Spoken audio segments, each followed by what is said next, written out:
तुम्हाला तुमच्या स्वातंत्र्याचा अर्थ कळायला हवा.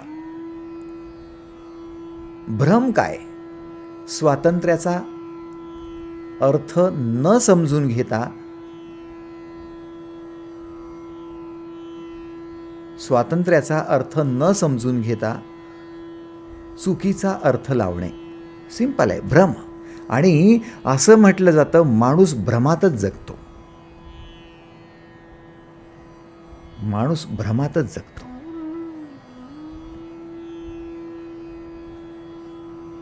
त्यासाठी अवेअरनेस, त्यासाठी जागरण, त्यासाठी जागृती, त्यासाठी होश. खरं स्वातंत्र्य काय आहे? आता एवढं आपण स्वातंत्र्यासाठी का झटतोय? का स्वातंत्र्याचा अर्थ लावायचा आहे? कारण मनाची जागृत अवस्था म्हणजे स्वतंत्रता. जोपर्यंत झोपलेले आहात, निद्रावस्थेत आहात, तोपर्यंत आळस, प्रमाद, तोपर्यंत फक्त दिरंगाई, चालढकल.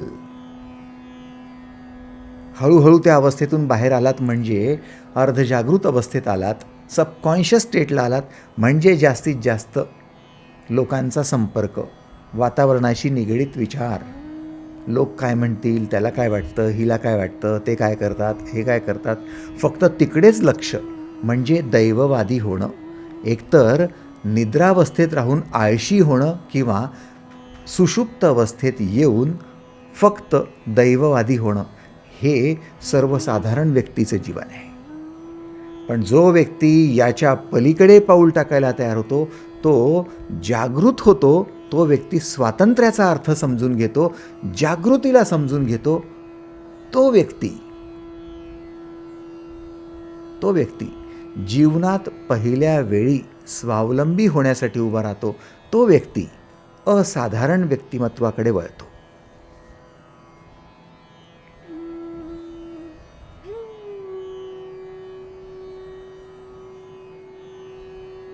आता स्वातंत्र्य काय आणि स्वातंत्र्यासाठी तुम्हाला स्थिरत्व कसं मिळवायचं आहे? सगळ्यात पहिली गोष्ट, तुम्ही कुणासाठीही तुमचं स्थान सोडायला तयार होणं. तुम्ही कुणासाठीही तुमचं स्थान सोडायला तयार होणं ही तुमची गुलामी. आणि कुणासाठीही माझं स्थान सोडणार नाही हे तुमचं स्वातंत्र्य.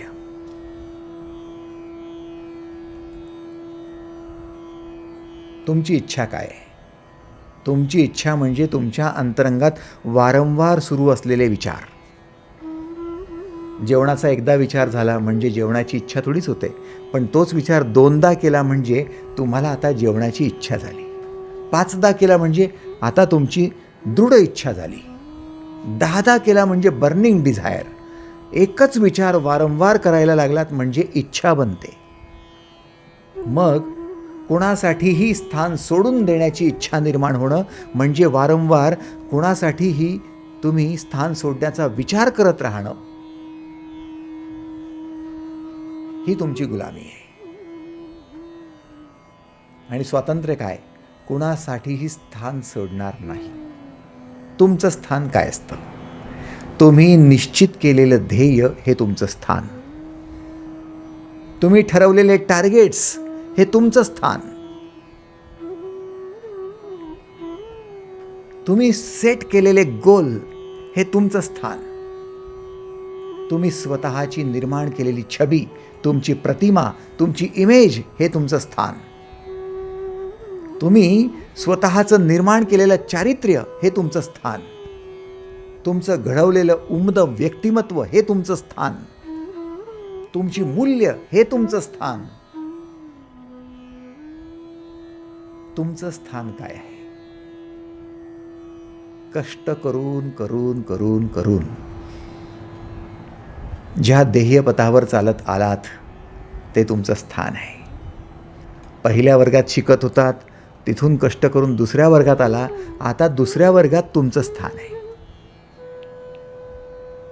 तिसऱ्या वर्गात आलात ते तुमचं स्थान आहे. ग्रॅज्युएशन केलं ते तुमचं स्थान आहे. पोस्ट ग्रॅज्युएशन केलं ते तुमचं स्थान आहे. नोकरीत तुम्ही अमुक पद मिळवलं हे तुमचं स्थान आहे. म्हणजे काय? तुमच्या कष्टाची परिणती हे तुमचं स्थान आहे. मान्य आहे का? बघा, तुमचं स्थान काय? तुम्ही उपसलेल्या कष्टाला लागलेलं फळ हे तुमचं स्थान. आता कुणासाठीही तुम्ही तुमचं स्थान सोडायला कसं तयार होता?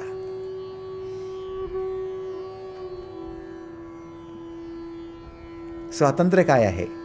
माझं स्थान मी सोडणार नाही. आपण नेमकी स्थान सोडायला तयार होतो, कोणासाठी कॉम्प्रोमाइज करायला तयार होतो, आपण कोणासाठी सॅक्रिफाईस करायला तयार होतो, आपण कोणाच्या प्रभावात येऊन त्या इन्फ्लुएन्समध्ये त्याच्यासारखं करायला तयार होतो, त्याची कॉपी करायला तयार होतो. आपलं स्थान आपण सोडतो आणि आपल्याला वाटतं मी स्वतंत्र आहे, मी काहीही करू शकतो. थांबा, जागृत व्हा.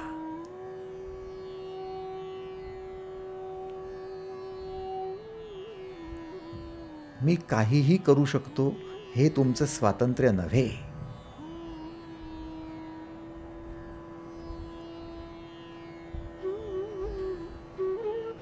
काहीही झालं तरी स्थान सोडणार नाही हे तुमचं स्वातंत्र्य आहे.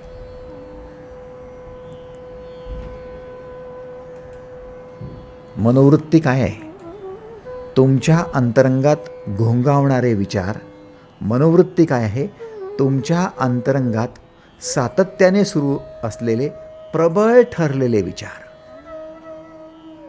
आणि जोपर्यंत हे प्रबळ विचार तुमच्या लक्षात येत नाही नेमके कोणते आहेत, स्थान सोडण्याचे की स्थान न सोडण्याचे आहे, तोपर्यंत तुमची जागृतीच नाही आहे. तुम्ही जागृत व्हा. कोणते विचार सुरू आहे? तुम्ही तुमची इमेज, तुम्ही तुमची छबी सोडायला तयार आहात का? मला यांच्यासाठी त्याग करायचा आहे, मला यांच्यासाठी कॉम्प्रोमाइज करायचं आहे, मला यांच्याबरोबर डील करायचं आहे, यांच्याबरोबर मला मिळतं जुळतं घ्यायचं आहे, म्हणून मी माझं चारित्र्य सोडतोय, म्हणून मी माझी प्रामाणिकता सोडतोय, म्हणून मी माझी छबी सोडतोय, म्हणून मी माझं ध्येय सोडतोय, म्हणून मी माझे टार्गेट सोडतोय. हे तुमचं स्वातंत्र्य असू शकतं का? रावणाने सीतेला पळवून आणण्यासाठी स्वतःचं चारित्र्य सोडलं, हे त्याचं स्वातंत्र्य होतं का? थोडा विचार करा. कैकेयीने भरताला राज्यभारावर बसवावं म्हणून आपली प्रतिमा सोडली, हे स्वातंत्र्य होतं का? तुमचं स्वातंत्र्य काय आहे? तुमचं स्वातंत्र्य म्हणजे तुमच्या अंतरंगात निर्माण झालेली तुमची विशिष्ट प्रतिमा किंवा तुमच्या कष्टाला लागलेलं फळ, ते तुमचं आहे, ते तुम्ही स्वातंत्र्याने उपभोगू शकता, परंतु त्याला सोडून तुम्ही इतरत्र जाऊ शकत नाही. ते तुमचं स्थान आहे. म्हणून तुम्ही इच्छा बाळगू नका. तुमचं स्थान सोडण्याची इच्छा बाळगू नका. तरच तुम्हाला मनःशांती, तरच तुम्हाला स्थिरत्व. एवढं सिंपल आहे. आणि नेमकं आपण आपलं स्थान सोडायला तयार होतो. मुलांना आवडतं ना, मग सोडून द्या, जाऊ द्या, कशाची इच्छा आपली. त्यांना वाटतं ना तसं बोलावं, बोलून टाका, जाऊ द्या, कॉम्प्रोमाइज करून टाका. खोटं बोलून घ्या, कॉम्प्रोमाइज करून टाका. मित्रांनो, तुम्ही तुमच्या स्वातंत्र्याला मोठी कात्री लावताय. तुम्ही स्वतंत्र आहात. ज्याप्रमाणे निर्णय स्वातंत्र्य महत्त्वाचं आहे, मतस्वातंत्र्य महत्त्वाचं आहे, त्याचप्रमाणे तुम्हाला तुमचं स्थान स्वातंत्र्य आहे. तुमचं स्थान तुम्ही स्वतंत्रपणे चूज केलेलं आहे आणि तुम्ही त्या स्थानाला सोडायचं नाही, कोणासाठीही सोडायचं नाही. मान्य असेल तर बघा.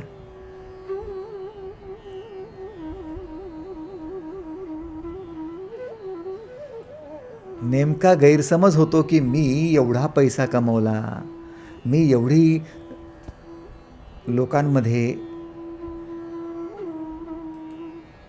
कीर्ती कमावली, माझ्याजवळ सगळं काही आता आहे, आता मी काहीही करू शकतो. रावणाची दुर्गती काय झाली बघा. स्थान सोडू नका हो.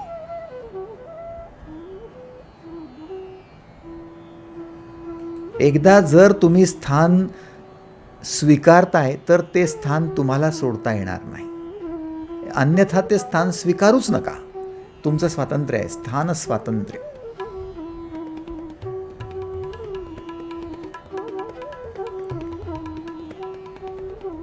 आई म्हणून स्थानापन्न होत असाल तर स्थान सोडू नका.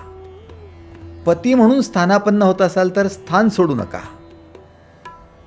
पत्नी म्हणून स्थानापन्न होत असाल, सून म्हणून स्थानापन्न होत असाल, स्थान सोडू नका. तुम्हाला तुमचं स्थान टिकवायचं आहे, ते तुमचं स्वातंत्र्य आहे.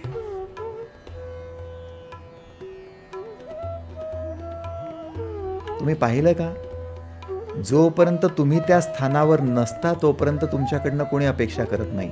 पण तुम्ही त्या स्थानी आलात, आता सगळेजण शांतीने डोळे मिटून घेतात. आता योग्य व्यक्ती स्थानापन्न झालेला आहे, आता आम्हाला काळजी राहिली नाही. तुमच्याकडनं आशा कोणती? तुम्ही तुमच्या स्थानाचं महात्म्य जाणता ती.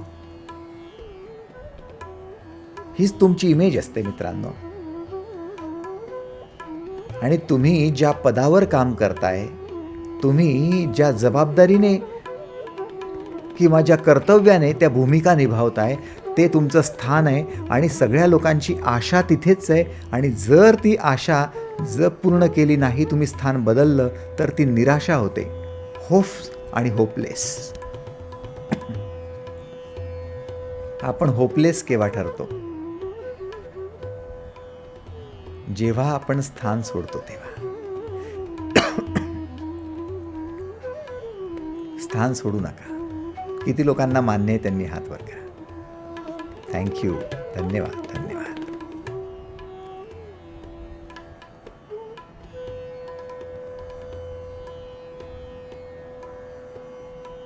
पहिला भाग जागृतीचा. आम्हाला मनशांती हवी आहे ना, स्थिर जीवन हवं आहे ना, मनमनी अवस्थेत प्रवेश करायचा आहे ना, आमचे मिशन आणि आमचे विजन आम्हाला टिकवून ठेवायचे आहेत ना, ज्या मिशनवर निघालो आहोत त्या मिशनसाठी काहीही करायला तयार आहोत. आणि काहीही झालं तरी ध्येय मार्गावरून हटणार नाही हे विजन बाळगायला तयार आहोत ना, तर आपल्याला आपलं स्थान सोडता कामा नये. आज पक्क करून टाका. जी इमेज मी बनवली आहे, जी छबी, जी प्रतिमा मी माझ्या कुटुंबियांमध्ये, समाजामध्ये, भावंडांमध्ये, नातेवाईकांमध्ये, माझ्या शेजाऱ्यांमध्ये, सहकाऱ्यांमध्ये निर्माण केली आहे, ज्या पदाला मी विभूषित करतोय, ते स्थान मी सोडणार नाही. अर्थात त्याची गरिमा, अर्थात त्याची महिमा, अर्थात त्याची विशेषता, अर्थात त्याच्या जबाबदाऱ्या, अर्थात त्याची योग्यता मी टिकवून ठेवेन. सिंपल आहे. तुमचं स्थान सोडू नका. काहीही झालं तरी कोणासाठीही सोडू नका.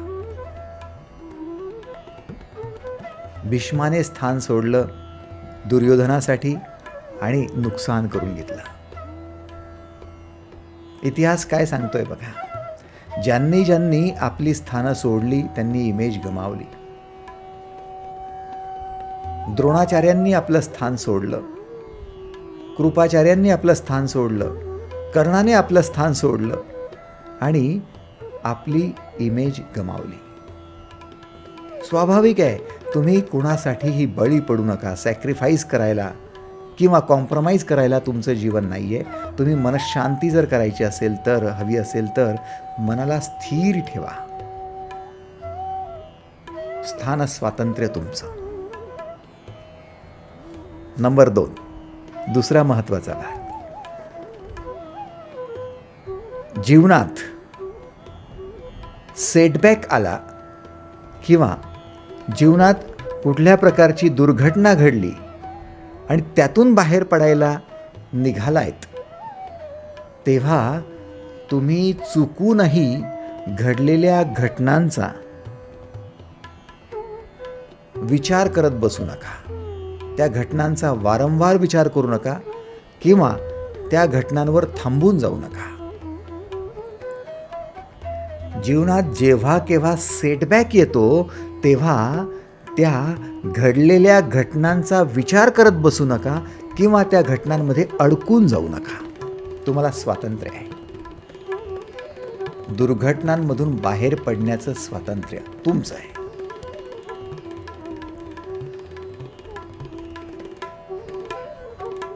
आपली नेमकी चूक काय होते?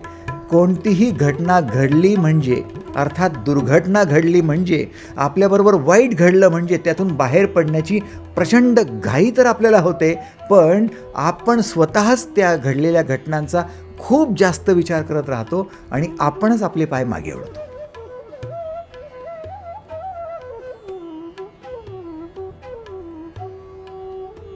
घटना घडून गेल्यानंतर, दुर्घटना घडून गेल्यानंतर उलट इतर लोक आपल्याला मदतीसाठी हात देतात, बाहेर काढण्याचा प्रयत्न करतात, पण आपणच त्या घटनांचा खूप विचार करतो, त्यात अडकून पडतो. रस्त्यावर तुमचा जाताना ॲक्सिडेंट झाला, लोक लगेच जमा होतात. जमा झाले, तुमच्या कारची दारं तोडतील, तुम्हाला बाहेर काढतील. तुमच्या गाडीला डॅश लागलेला असेल तरी जमा होतील, तुम्हाला बाहेर काढतील. तुम्ही मोटरसायकलवरून खाली पडलेले असताल तर तुम्हाला तिथून लगेच हॉस्पिटलमध्ये नेतील. तुम्हाला कोणत्या ना कोणत्या पद्धतीने मदत मिळणार आहे. ब्रह्मांड मदत करत आहे, तुम्हाला त्यातून बाहेर काढण्याचा प्रयत्न होतो आहे. पण तुम्ही मात्र ॲक्सिडेंट झाल्यापासून जेवढी लोक तुम्हाला भेटायला येतात तिथपर्यंत तुम्ही त्या ॲक्सिडेंटमध्येच गुंतलेले असतात. तुमचा तोच विचार सुरू असतो की त्याने असं कसं मला पाहिलं नाही, त्याने असं कसं डॅश मारला, त्याने असं कसं केलं, किंवा माझ्याकडून अशी कशी चूक झाली. तुम्ही त्याच विचारांमध्ये असता, तुम्ही त्याच फक्त गोष्टीत थांबलेले असता, त्याच्या बाहेर पडायला तयार होत नाही. माझ्यासोबतच का घडलं, माझ्याबरोबरच असं का घडतं, असं का झालं असावं, या सगळ्या गोष्टींचा पोस्टमार्टम तुम्ही कंटिन्युअसली करत राहता आणि करत राहता आणि करत राहता. तुम्ही त्यातून बाहेरच पडू इच्छित नाही. तुम्ही गुलाम आहात, दुर्घटनांचे गुलाम, ॲक्सिडेंटल पर्सन. तुमचं स्वातंत्र्य काय आहे? दुर्घटनांमधून बाहेर पडण्याचं स्वातंत्र्य तुम्हाला आहे.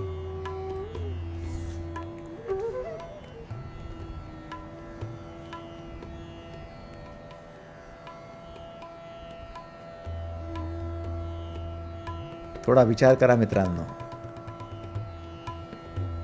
ज्या वेळेस तुम्ही रस्त्याने जाल, ध्येय मार्गाने चालाल, त्यावेळी सेटबॅक येणार.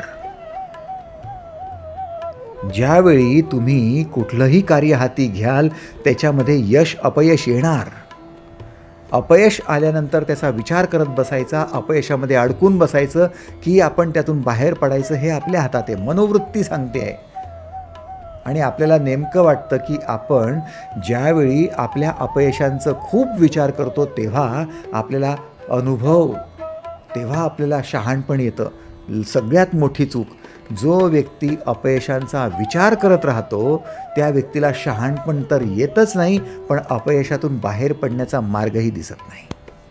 तो सॅडिस्ट बनतो, दुःखी बनतो, अपयशाला कुरवाळणारा सॅडिस्ट पर्सन. तुम्ही गुलाम आहात तुमच्या अपयशांचे, तुमच्या सेटबॅकचे, तुमच्या दुर्घटनांचे. बाहेर पडा. दुर्घटनांचा विचार बंद करा. कसं घडलं, काय घडलं, कशामुळे घडलं, कोण जबाबदार आहे, कसं समजलं नाही मला असो किंवा इतरांना, हे विचार बंद करा. घडलंय ते घडलंय, त्याला स्वीकार केलंय, त्यातून बाहेर पडण्यासाठीच्या सगळ्या गोष्टींना तुम्ही विचारात घेऊ शकता. काय काय करायला हवं, काय करणं शक्य आहे, कसं निघायचं आहे आणि कोणत्या गोष्टीने, कोणत्या मार्गाने, कशा पद्धतीने बाहेर पडायचं आहे, याचे सगळे विचार तुमच्या अंतरंगात सुरू ठेवा. तुमची मनोवृत्ती स्वातंत्र्याची मनोवृत्ती बनेल. सकारात्मकता इथून जन्माला येते.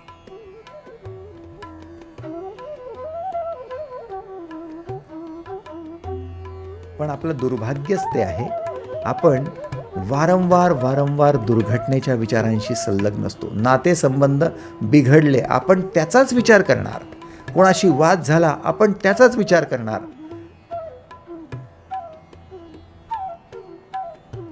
आर्थिक नुकसान झालं, त्याचाच विचार करणार. आपण तिथेच अटकलो आहोत. ही आपली गुलामी आहे. दुर्घटनांमध्ये अडकून पडणं ही आपली गुलामी. पहिली गाठ सोडायची ठरली ना, कोणती कॉम्प्रोमाइज करण्यासाठी, सॅक्रिफाईस करण्यासाठी स्थानं बदलत राहण्याची ती सगळ्यात मोठी चूक, ती सोडून द्या. ती गाठ सोडा. दुसरी गाठ, सेटबॅक म्हणजे जीवनामध्ये जिथे दुर्घटना घडली तिथून बाहेर पडण्यासाठीचाच विचार करा. तो विचार सोडून द्या. दुसरी गाठ.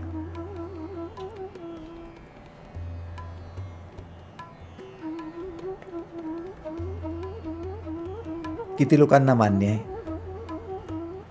थँक्यू, धन्यवाद, थँक्यू.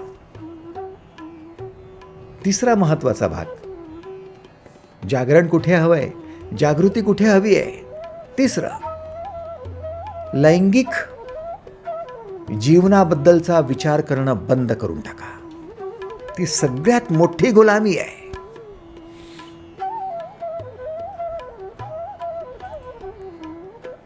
लैंगिक जीवनाचा विचार करणं बंद करून टाका. ती सगळ्यात मोठी गुलामी आहे.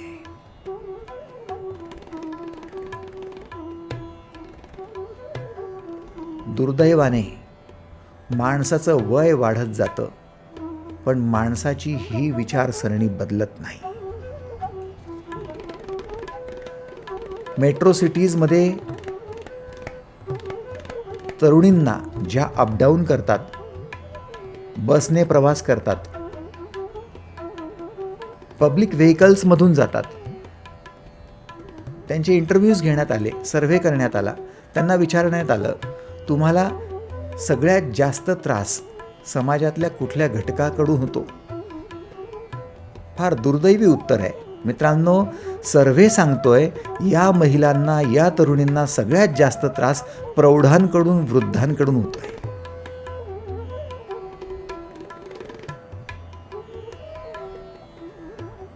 तरुणांकडून तेवढा त्रास होत नाही जेवढा त्रास वृद्धांकडून होतोय.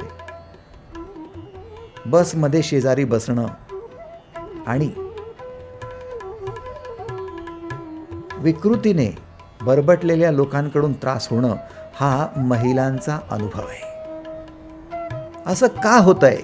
तुम्ही चांगल्या ठिकाणी काम केलं, तुम्ही चांगल्या हुद्द्यावर राहिलात, तुम्ही चांगली नोकरी केली, तुम्ही चांगला बिझनेस केला, तुम्ही आजी म्हणवल्या गेलात, तुम्ही आजोबा म्हणवल्या गेलात, तुम्ही वयाने मोठा झालात, तुम्हाला नातवंड आहेत, तुमच्या मुलांची लग्न झालीत आणि आज तुम्ही अशा पद्धतीने विकृत. असं का? कारण तुमची ती विचारसरणी का? कारण त्या विचारांचा प्रभाव, हा विचारांचा प्रभाव का? कारण तुमच्या मनामध्ये वारंवार लैंगिक जीवनाबद्दलचे विचार.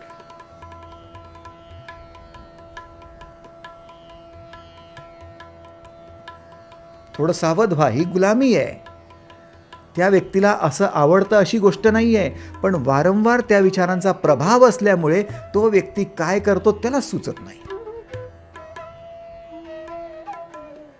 स्वतःला त्याला नंतर ओशाळल्यासारखं होतं, स्वतःला चुकल्यासारखं होतं, स्वतःच्याच नजरेतून तो स्वतः पडतो. पण त्याच्या हातून हे सगळं का घडतं? कारण त्याच्या अंतरंगात हे विचार सुरू असतात. लैंगिक विचारांना विनाकारण महत्त्व देत राहिलात तर तुमच्या अंतरंगामध्ये ती विचारसरणी जोर धरायला लागते, त्याचा प्रभाव वाढतो आणि तुम्ही गांगरता. तरुणांकडून ह्या चुका तेवढ्या का होत नाही? कारण त्यांच्या मनात त्यांच्या नोकरीबद्दलचे, त्यांच्या करिअरबद्दलचे, त्यांच्या बिझनेसबद्दलचे त्याचे विचार सुरू असतात. त्यांच्या विचारांमुळे ते अल्पवयीन असूनसुद्धा ते चुका करत नाहीत. खूप मोठा परिणाम होतोय मित्रांनो. मनोवृत्ती तुमच्या प्रभावी विचारांवर अवलंबून आहे.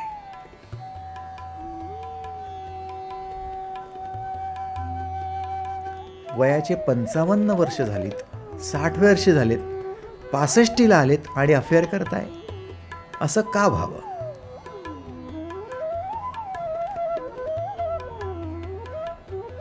असं का व्हावं? कितीतरी प्रौढ स्त्रिया ज्या मला तुम्हाला भेटतात आणि त्या सांगतात आमच्या पतीला थोडं समजावून सांगा, अफेअर आहे. किती वय? 60. आश्चर्य आहे ना? असं का व्हावं? त्यांच्या मनात लैंगिक जीवनाबद्दलचे वारंवार सुरू असलेले विचार, हा त्यांचा प्रभाव, ही त्यांची गुलामी आहे. त्या गुलामीतून बाहेर पडा. रावणाकडनं चूक का व्हावी? का व्हावी? एक लंकाधिपती आहे, एवढी मोठी सोन्याची लंका निर्माण केल्यानंतर, एवढं मोठं ऐश्वर्य निर्माण केल्यानंतर ह्या माणसाकडनं चूक का व्हावी? ज्यांना आपण संत म्हणतो ते आज जेलमध्ये आहेत, का व्हावेत? त्यांना जेल का व्हावी? ज्या समाजाने त्यांच्या पायी लोटांगण घातलं, त्या समाजाने त्या लोकांना जेलमध्ये का टाकावं? त्यांना बेलसुद्धा मिळू नये, जामीनसुद्धा मिळू नये. एवढे त्यांच्याकडनं घोर अपराध का व्हावेत? मनात सुरू असलेले विचार, तुमच्या मनोवृत्ती लक्षात घ्या मित्रांनो. गुलामी ही लैंगिक जीवनाचा विचार वारंवार करत राहणं, ही मोठी गुलामी आहे.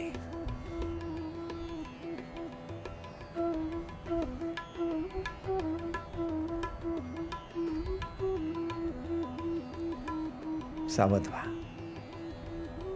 चूक करू नका.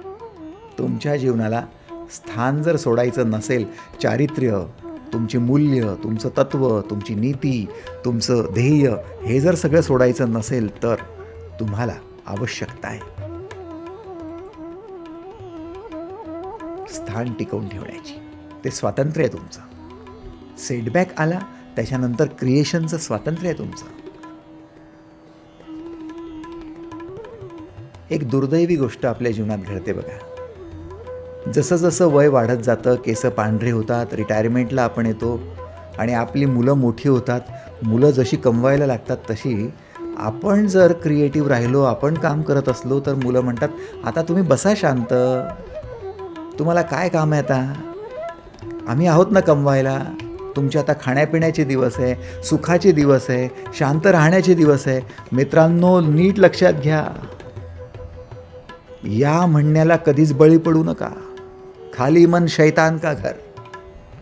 जर तुम्ही रिटायरमेंट घेतली आणि तुमची क्रिएटिव्हिटी थांबली, तर तुमच्या मनामध्ये होणारे रिकामे विचार तुम्हाला अधोगतीकडे घेऊन जातील, विकृतीकडे घेऊन जातील. तुम्ही क्रिएटिव्ह राहा. अमिताभ बच्चन 75 ओलांडल्यानंतर सुद्धा क्रिएटिव्ह आहे. असे विचार करायला वेळ कुठे आहे? शरद पवार, असे विचार करायला वेळ कुठे आहे? तुमचं क्रिएशन जर तुमच्याजवळ असेल आणि ते विचार तुम्ही स्वातंत्र्यपूर्ण करत असाल, तर तुम्हाला लैंगिक विचार करत बसण्याची गरजच पडत नाही. तुम्हीच ते जे क्रिएटिव्ह असताना गणमान्य असता, समाजामध्ये तुमचं एक स्थान असतं, तुमची कीर्ती असते, तुमची यशोगाथा असते. पण तुम्हीच ते रिटायर्ड झाल्यानंतर तुम्हाला काही सुचत नाही आणि तुम्हीच विकृत बनलेले असता. सावध व्हा. ह्या चुका होता कामा नये म्हणून आणि मनःशांती तुमची भंग होऊ नये म्हणून तुम्ही लैंगिक जीवनाचे विचार करणं बंद करून टाका.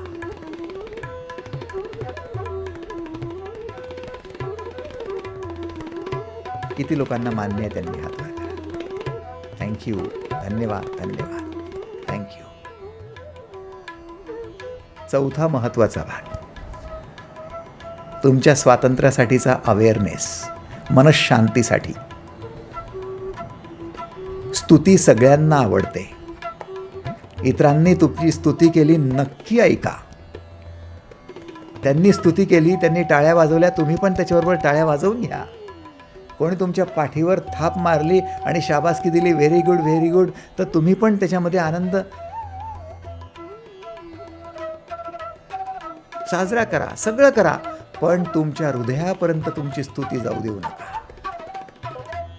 तुमच्या स्तुतीला मनावर घेऊ नका, नाहीतर तुम्हाला तुमच्या स्तुतीच गुलाम करून टाकते. स्तुतीचे शब्द ऐकण्याची गुलामी तुमची स्वतंत्रता भंग करणार आहे. थोडं सावध व्हा. माझ्या बहिणी माझ्या स्तुती करतात, माझे भाऊ माझी स्तुती करतात, माझी आई माझे वडील स्तुती करतात, पत्नी मुलं स्तुती करतात, शेजारी स्तुती करतात. चाललं वाढत वाढत वाढत वाढत जेवढ्या लोकांची स्तुती ऐकण्यासाठी कान अधीर झालेत तेवढे गुलाम झालेले आहात. बघा, मान्य असेल तर.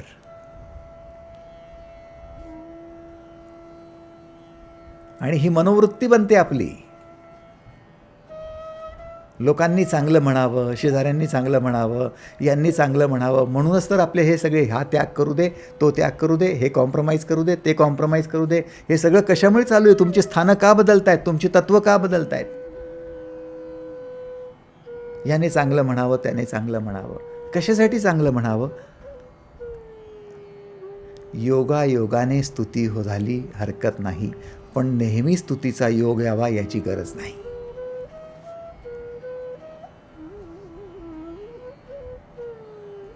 नीट लक्षात घ्या, जर स्तुती ऐकण्यासाठी तुमचे कान अधीर झाले असतील आणि स्तुती ऐकल्याशिवाय तुम्हाला भागतच नसेल, तुम्ही स्तुतीचे गुलाम झाला असाल, तर तुम्हाला निंदा सहन होणार नाही.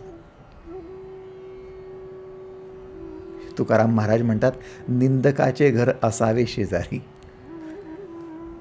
आपल्यापैकी कोण आहे जो या उक्तीला आपल्या जीवनात उतरवायला तयार आहे? निंदकाचे घर असावे शेजारी. करा आमची निंदा. प्रामाणिकतेने खरोखर कठीण जात आहे, खूप कठीण आहे, खूप आहे. कारण आम्हाला स्तुती ऐकायला खूप आवडतं, खूप आवडतं. नवऱ्याने स्तुतीच करावी, निंदा कशी करू शकतो? बायकोने पोरांनी स्तुतीच करावी, असं कसं करू शकतात बरं? माझी भावंड आणि माझी निंदा, हां, माझे शेजारी आणि माझी निंदा, माझे सहकारी आणि माझी निंदा, माझ्या हाताखालचे काम करणारे आणि माझी निंदा. असं कसं? पगारच देणार नाही, मदतच करणार नाही, स्वयंपाकच करणार नाही, जा तुम्ही तुमचं करून या. What is it? तुल्य निंदा स्तुतिर्मौनी संतुष्टो येन केनचित. श्रीकृष्ण म्हणतात की तुमची मोठी गुलामी स्तुती ऐकण्याची गुलामी आहे. आणि जर स्तुती ऐकण्याची गुलामी तुम्हाला चांगली वाटत असेल तर मग निंदा ऐकायला पण तयार व्हा. कारण ते दोन्ही येणार, हातात हात घालून येणार आहेत. पण ज्याला स्तुती त्याच्या हृदयापर्यंत जाऊ द्यायची नाही, ही मनोवृत्ती आहे. स्तुती ऐकेल मी, तुमच्या हातांबरोबर माझे हात पण हलतील, तुमच्या टाळ्यांबरोबर माझी पण टाळी वाजेल. तुम्ही पाठीवर थाप दिली, मी पण थाप देईल तुम्हाला. तुम्ही मला साथ दिली, मी प्रतिसाद पण देईल. पण माझ्या हृदयापर्यंत स्तुती जाणार नाही. एवढं जर वचन स्वतःला देत असाल तर मग स्तुती आणि निंदा दोघांपासून वाचाल आणि स्वतंत्रतेने तुम्ही काम करू शकाल. अवेअरनेस. स्तुती जरूर ऐका, हृदयापर्यंत जाऊ देऊ नका.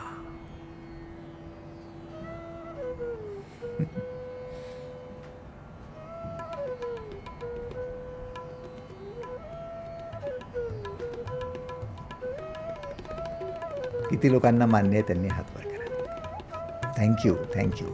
स्वातंत्र्याचे हे 4 स्तंभ मानले गेलेत मित्रांनो. पहिलं, आपल्या चारित्र्याचं म्हणजे आपल्या कष्टापूर्वक मिळवलेल्या स्थानाचं कुठल्याही प्रकारे विसर्जन करू नका. आपलं स्थान सोडू नका, कोणासाठीही सोडू नका. पांडव आपले आहेत म्हणून पांडवांसाठी द्यूत क्रीडा खेळताना त्यांचे पासे पलटवून टाकायचे असं स्थान कृष्णाने सोडलं नाही. आपलं स्थान सोडायचं नाही.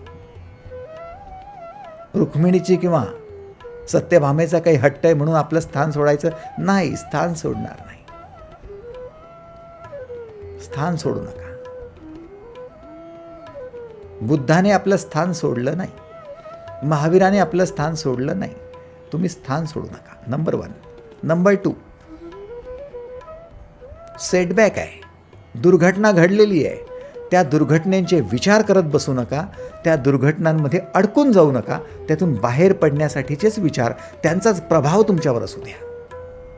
नंबर 3, लैंगिक जीवनाचे विचार ते बंद करून टाका. क्रिएशनचे विचार करा.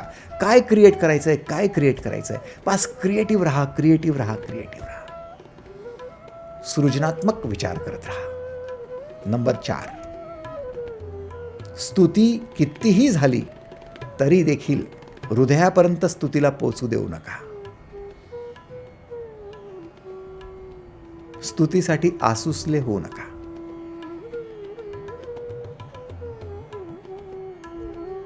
हे तुमचं स्वातंत्र्य आहे.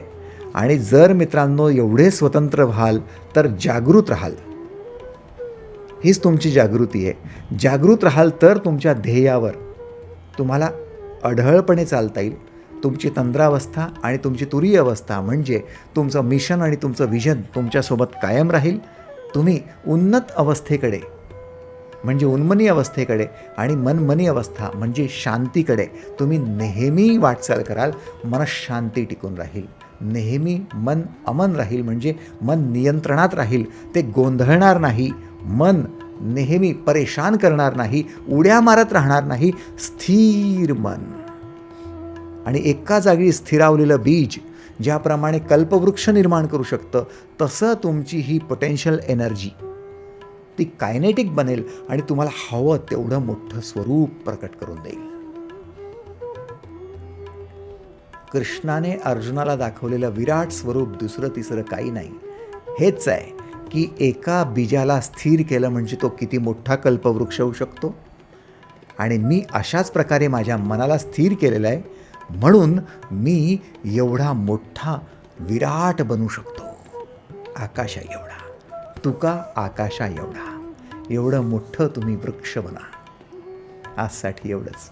धन्यवाद.